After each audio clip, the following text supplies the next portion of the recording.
It just so happens that one of the biggest heists of the entire 20th century is also one of the most legendary pieces of urban lore in Massachusetts history. The scale of the robbery was epic in its own right, but it was the fact that the majority of the culprits were active police officers at the time of the crime that has made this legend endure for generations. Author Bucky Barrett was the team's expert alarm man. A few years after the Giants' score, he would disappear. Apparently, in the months before his disappearance, he was being leaned on by two of Boston's most unsavory hoods, Whitey and Steve Fleming. What happened to Bucky Barrett is despicable. Whitey crossed the line that day. This had nothing to do with the Boston Underworld or criminals or any type of code or anything like that. Whitey wanted to take a man's life, so Bucky Barrett died. What's up, everybody? Welcome back. So in today's video, we'll be discussing a topic that's probably familiar to a lot of my viewers.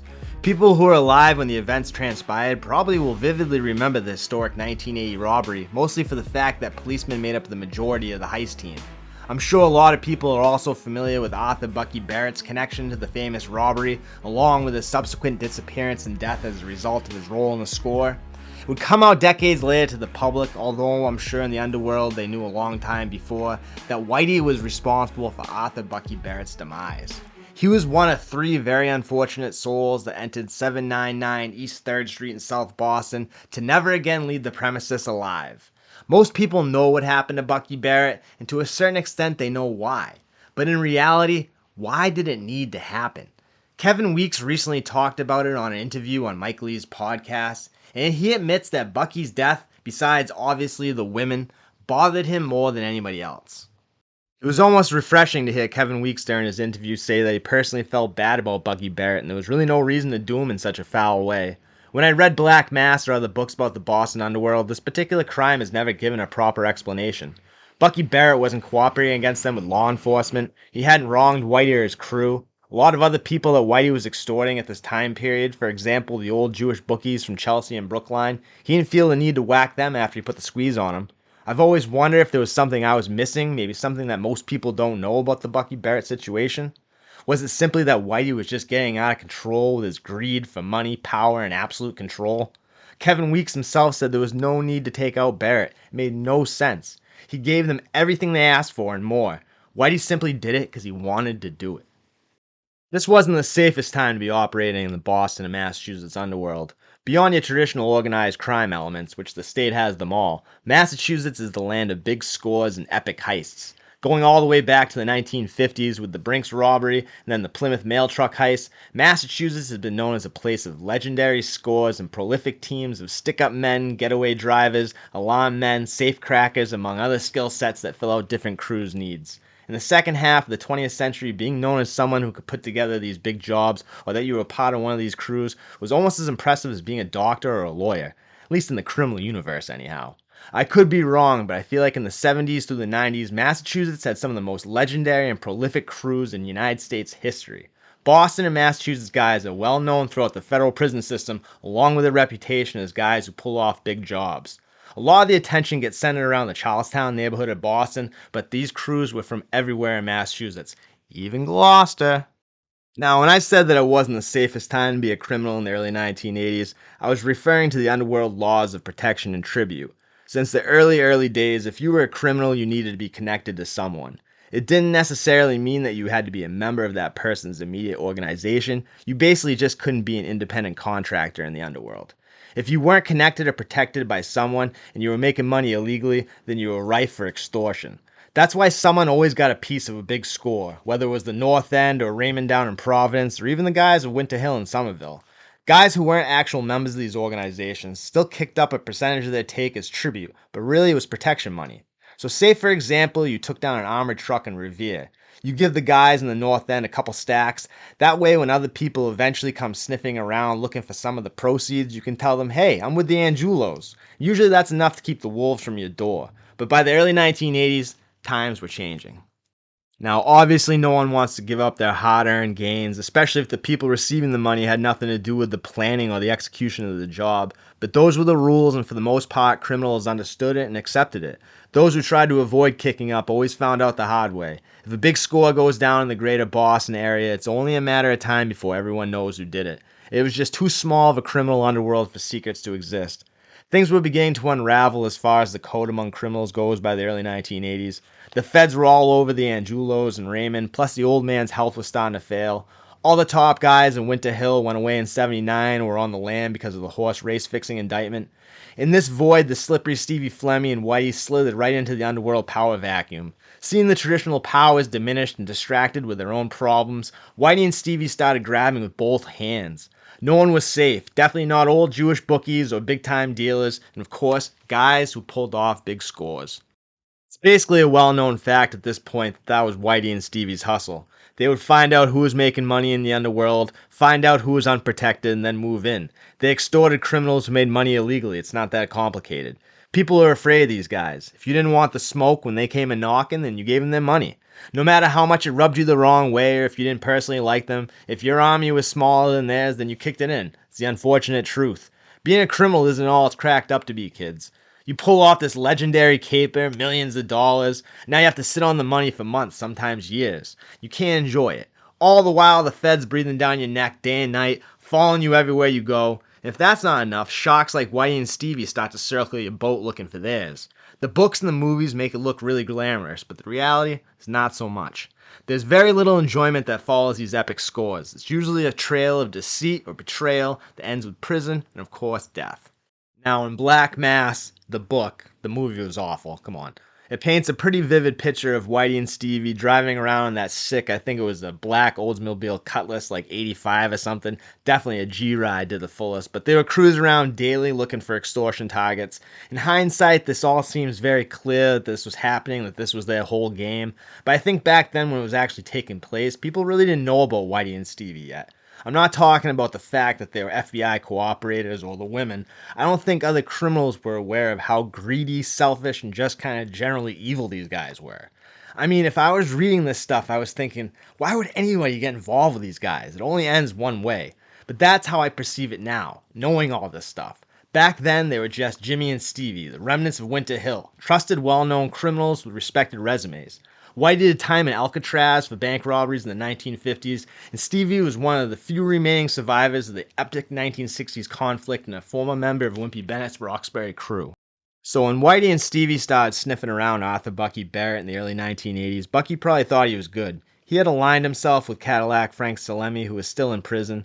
Not only was Frank a capable and respected criminal who had earned his bones in the 1960s conflict, but he also earned big-time points with the New England LCN for trying to take out Barbossa's lawyer and then taking the sentence on the chin for the LCN, and his boy Stevie Flemmi. Slemmy had gotten tight with Junior Patriarca while in prison, and he was in position to make power moves upon his release. Also, the fact that Frank was early partners with Stevie Flemmi from the Wimpy Bennett Roxbury days, he never implicated Stevie in the Fitzgerald bombing, gave him considerable sway with Stevie and Whitey, definitely more than your average hood in the Boston underworld. So this was a shrewd move by Bucky to align himself with Cadillac Frank, but all it really did was buy him a little bit of time. The sharks were beginning to circle. Word had gotten around that Barrett was involved in the crime of the century. On Memorial Day weekend 1980, the Medford Depositors Trust Bank in downtown Medford, Mass. Was ransacked for anywhere between $10 and $25 million in cash, jewels, and other assorted valuables. Employees showed up Tuesday morning after the long weekend to find the bank's 1,000 safe deposit boxes all ripped out of the walls. The impregnable metal reinforced concrete ceiling had a huge hole cut through it. The state-of-the-art alarm system that was wired to the alarm company in the Medford police station had never been triggered. No fingerprints were left, not one burglary tool was forgotten. The thieves did not leave a single piece of physical evidence to the authorities. One of the first investigators to arrive at the scene said it was absolutely unbelievable, like something you would see in a Hollywood movie.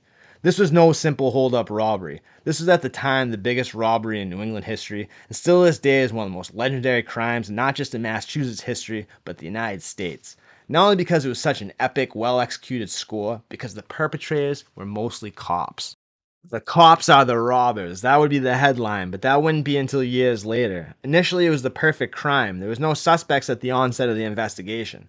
The crew that robbed the Medford Depositors Trust, besides some straight-up criminals, was made up of a Medford police officer and some Metropolitan MDC officers. The MDC actually disbanded years after this, along with other debacles like the stolen and resold police exam rackets, for example. Gerald Clemente, who was the ringleader of the crew if there was one, besides Tommy Doherty, he began his career in the Medford Police Department, but he moved his way into the MDC Metropolitan Police Department. He was a decorated and highly regarded police officer, even moving up to the rank of captain. But he was also basically leading a double life since the beginning. Back then, it was commonplace for police in the greater Boston area to work with criminals, and even for themselves to sometimes commit outright crimes. And cops did not tell on other cops. No matter how dirty a cop was, his fellow cop would protect him no matter what. That was the culture back then. This is probably a reason why some branches of law enforcement in Massachusetts, like the MDC, ceased to exist anymore.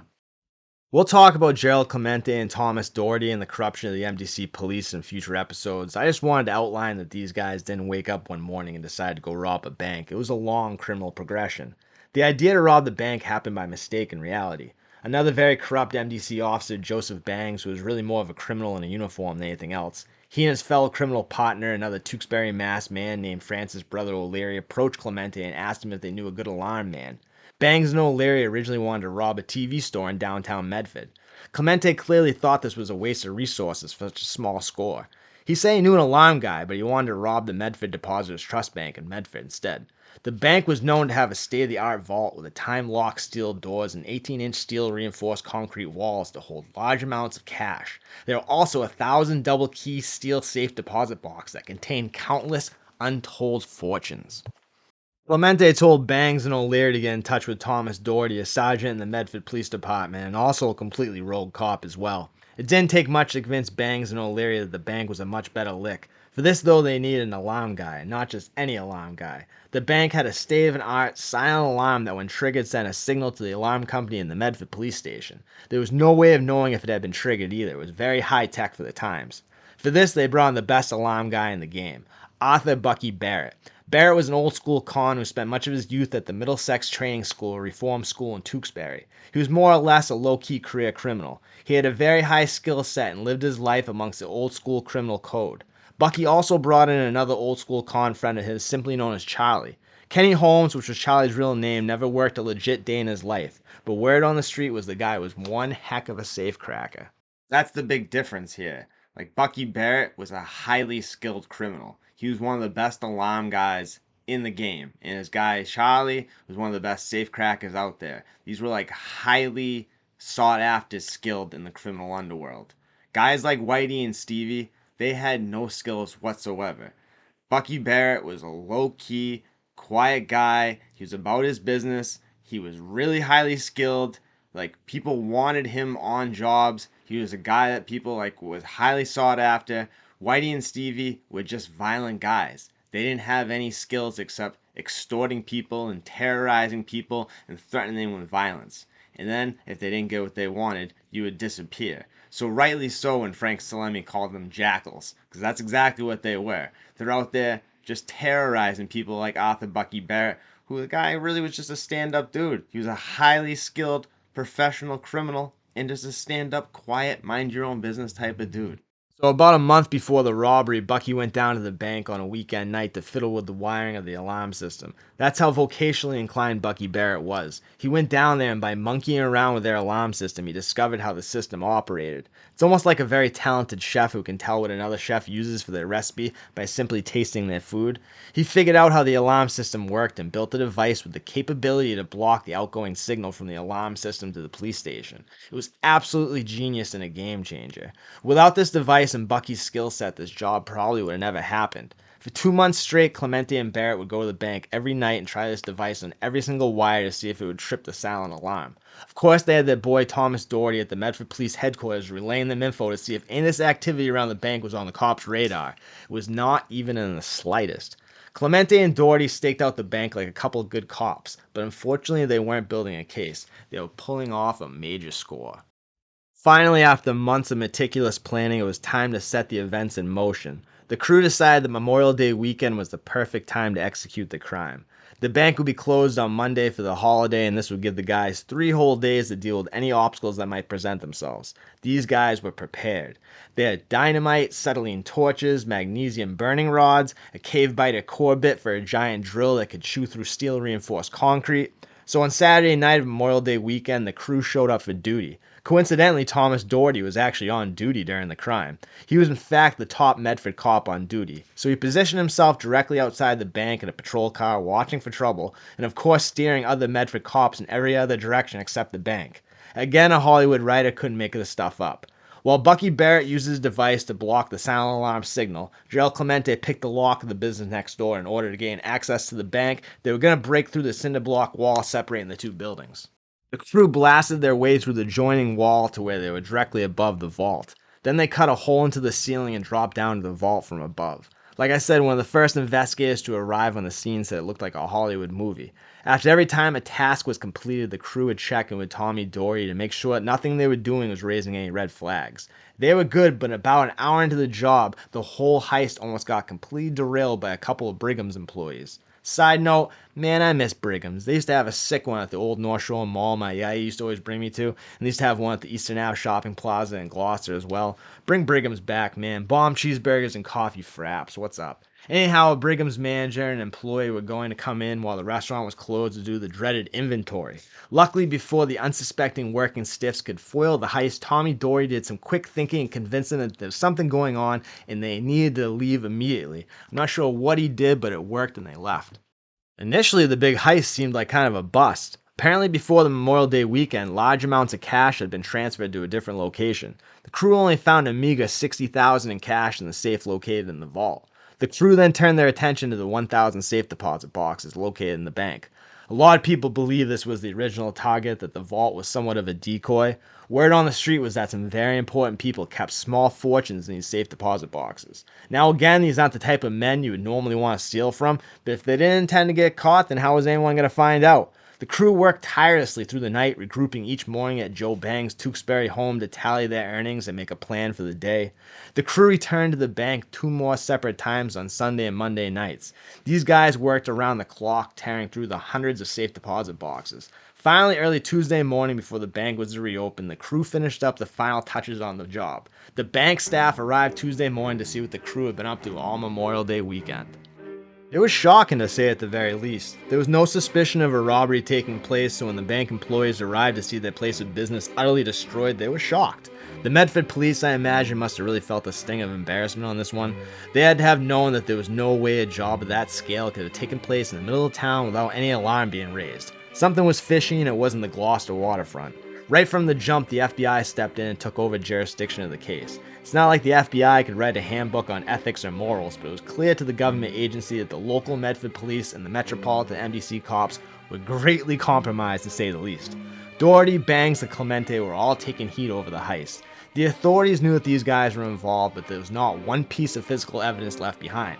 Clemente tried to lay low and let the statute of limitations run its course, but Bangs and Doherty just accelerated their criminal moonlighting. Apparently, Bangs became one of the biggest dealers in the northwest Boston region. I mean like the metro northwest area before people jumped down my throat. This guy was from like Tewksbury area. There was around $1.5 million in cold hard cash that was taken from the bank, but the valuables inside the safe deposit boxes were rumored to be anywhere from around $10 million to $25 large. For 1980, I don't need to explain what that amount of money was. Since the majority of the crew knew little about jewelry, gems, or rare coins and stamps, Bucky Barrett took control of the majority of those items. He had a lot of connections in the underworld through fences and other outlets to move these stolen valuables. Bucky's friend, expert safecracker Charlie, asked specifically for one watch that caught his eye. That watch would become an important piece of evidence later at trial. Everything would begin to unravel for the crooked cops in Medford and the MDC later in the decade. Things came to a head between Joe Bangs and Tommy Doherty, and all their corrupt dealings together began to surface. Then the dam broke and everything about the Medford Depositors Trust came out. Joe Bangs would end up cooperating and telling the authorities everything about the legendary score and its participants. Like I said, these crooked cops and the whole Metropolitan Police Department deserve their own video, so I won't go into too much crazy detail about Joe Bangs and Tommy Doherty's altercation and the trial that ensued as a result. These guys' action basically ended the MDC completely as an outfit.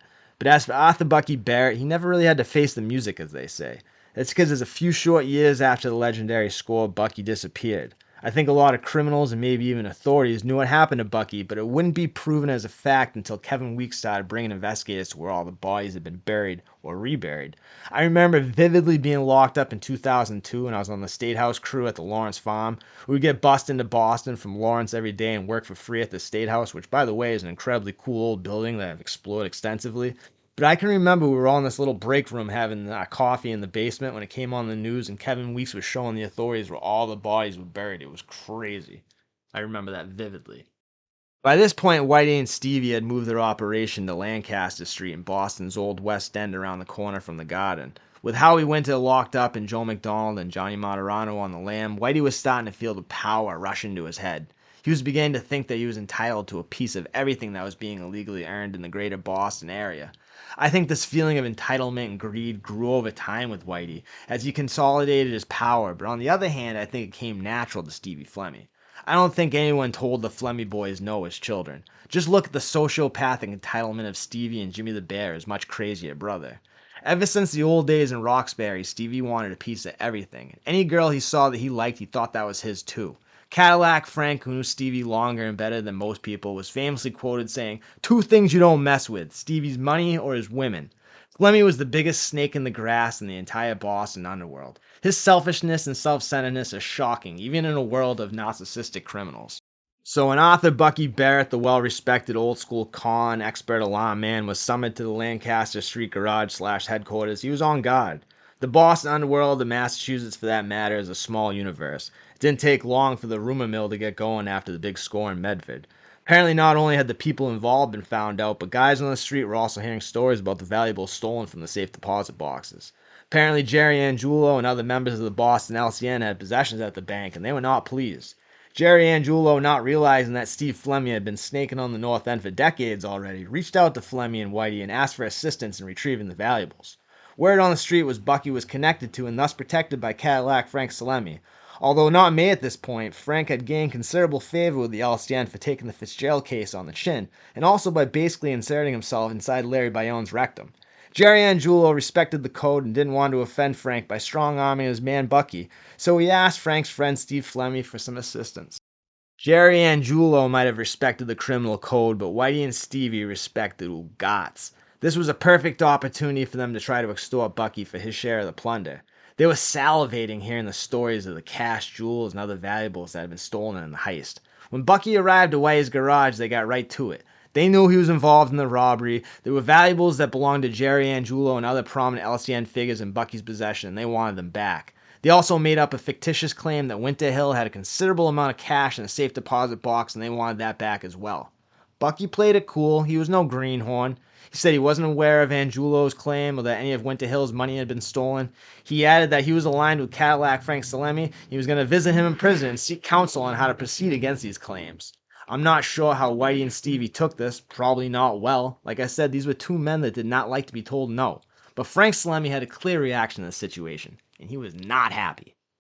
This is when Frank famously called Whitey and Stevie jackals and told them to back off. He knew what it was. It was a clear extortion. They heard the giant score and they wanted their cut. Frank was well aware of Stevie's greed, so this probably wasn't shocking, but now he was probably beginning to see Whitey in a different perspective. He told Bucky don't give them anything, and that he was good. You with me, not to worry. This, I think, is where it turned bad for Bucky Barrett. Not only were Whitey and Stevie not getting what they wanted, but now they were being chastised by Frank Salemi. They really couldn't outright defy him either, because that would possibly cause a real problem that they did not want. So I think they took it personal. They decided not only to just not let it go, but they wanted to punish Barrett for his willingness to stand up to the bullies that Whitey and Stevie were. So in my opinion, this is where Bucky's fate was sealed. But I'm still thinking there's a piece missing. At this point, Bucky would have been avoiding Whitey and Stevie and would have been very weary of them. So how did he end up at 799 East 3rd Street in South Boston? That I don't understand. Bucky was lured to the haunted house with a story of a large haul of jewels that needed to be fenced. When he showed up to the house, he was set upon by Kevin Weeks, Stevie, and Whitey. They demanded to know where he was hiding all the loot, and they wanted it now. They weren't asking anymore. Kevin Weeks just told a story in an interview a couple weeks ago. In my opinion, there's only one person that Barrett would have trusted enough to get him to go to that house, but Weeks would never say it even if it was the truth. Johnny Motorano's brother, allegedly drove Bucky to the house. Whether he entered the house, I do not know. I'm just going to shut up about it because I'm slowly starting to learn my lesson that there's certain people in Boston you just can't speak ill of. But anyone who was involved in what happened to Bucky that day will be judged by a higher authority than the courts or any public opinion. After Bucky was thoroughly beaten, he revealed where the majority of the valuables from the heist were located in his home. They made him call his wife and he told him to exit the house, and then he told him where everything was. Kevin Weeks went there and collected the money and the other valuables, and they were right where Bucky said they were. That wasn't enough. They also had Bucky call people who owed him or were holding on to money or valuables for him. Kevin Weeks went and collected them as well. During the ordeal, it became apparent to Bucky that he was not going to leave the house in South Boston and that he wouldn't be going home to see his family that night. There was no reason for this. They had what they wanted, but he knew his fate. His wallet, which Whitey had ripped from his pocket and stolen whatever cash was in it like the true vulture that he was, sat open on a coffee table. Bucky spent the last few hours of his life praying and looking at the wallet, which was open to a picture of his daughter that he kept in it. She was a toddler at the time. He kept looking at the wallet and thinking about the kids he'd never see again. I honestly can't think of a more heartbreaking scene. Yeah, the guy was a crook, but he didn't deserve what he received. They treated him lower than an animal. Once the snakes Whitey and Stevie had squeezed every single cent out of Barrett that they could get, Whitey summoned him to the basement. Like a man, Bucky got up and walked down the stairs, and like a coward, Whitey put one in the back of his head. Despicable. Kevin Weeks was clearly disgusted by what had just transpired, and Steve Flemmi took notice. How dare Weeks have any sympathy or morality? Flemmi told Whitey that Weeks had to go because he was weak. Apparently, Whitey told him that if he touched Weeks, he would personally whack Flemmi. This shocked Stevie a bit, but he backed down. People say what they want about Kevin Weeks. 2 weeks, Kevin squeaks. But in my opinion, he did the right thing. He gave those families like the Barretts peace and answers. Maybe not peace, but definitely some answers. When he led investigators to all the bodies in the early 2000s, all the dark rumors of the Boston Underworld were brought out into the light. If I were a family member, I'd still be real mad, but I'd be a little grateful too, I think. And people who judge him for working with the authorities, I have no comment. That's why I get up at 4 a.m. and go break my back digging clams, so I don't have to make decisions like, do I tell and turn my back on my entire way of life, or do I die alone in a prison cell? I'd rather be a dirty clam digger any day of the week than make that decision. Now I would hope the author Bucky Barrett's story would be the ultimate cautionary tale. The glitz and glamour, the fast life of big scores aren't what Hollywood cracks it up to be. As a young adolescent, I idolized a local bank robber who did 10 years in the feds, but luckily he told me the truth about the pain and suffering he endured because of his crimes. Prayers and wishes to author Bucky Barrett's family and all the families of the victims of Stevie and Whitey. One day we all have to answer to a higher authority. If you like this video, hit the like button. If you're not subscribed, please subscribe. Shout out to Dossier Dave for the assist. But most importantly, guys, and I cannot stress this enough, make good choices, make good decisions, take good care of yourselves, your family, your friends, your fellow human beings. Try to have a nice day. I'll talk to you guys soon. God bless.